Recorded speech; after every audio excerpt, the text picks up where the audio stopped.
അത് അവരോടുള്ള അനിഷ്ടം കൊണ്ടല്ല, എനിക്ക് തന്നെ ഈ ഭക്ഷണം ഉണ്ടാക്കി എൻ്റെ ഭർത്താവിനും എൻ്റെ മക്കൾക്കും കൊടുക്കണം എന്ന നിങ്ങളുടെ ആ ഒരു വല്ലാത്ത ആർത്തിയാണത്.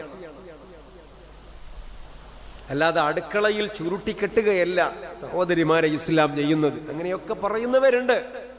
വിശുദ്ധ ഇസ്ലാം സ്ത്രീകൾക്ക് കൊടുത്തിട്ടുള്ള സ്വാതന്ത്ര്യത്തെ പോലെ ഏതു മതമാണ് ഇവിടെ സ്വാതന്ത്ര്യം കൊടുത്തത്? അതൊക്കെ ചർച്ച ചെയ്യേണ്ട കാര്യമാണ്. സ്വത്തവകാശമില്ലാത്ത കാലം, സ്ത്രീക്ക് ആത്മാവുണ്ടോ എന്ന് പോലും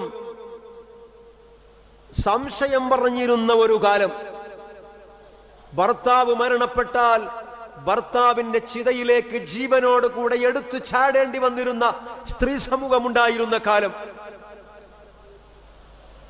ജനിച്ചത് പെൺകുട്ടിയാണെങ്കിൽ ജീവനോട് കൂടെ കുഴിച്ചു മൂടിയിരുന്ന കാലം, ഈ കാലഘട്ടത്തൊക്കെയും തന്നെ ജീവിക്കുന്ന മനുഷ്യരുടെ ഇടയിലേക്ക് കടന്നു വന്ന് അരുത് മനുഷ്യ അരുത്, അവരും നിന്നെ പോലെ ജീവനുള്ള വിചാരമുള്ള വികാരങ്ങളുള്ള ആളുകളാണ് എന്ന് സമൂഹത്തെ പഠിപ്പിച്ചവരെ കൈപിടിച്ചത് പരിശുദ്ധ ദീനുൽ ഇസ്ലാമാണ്.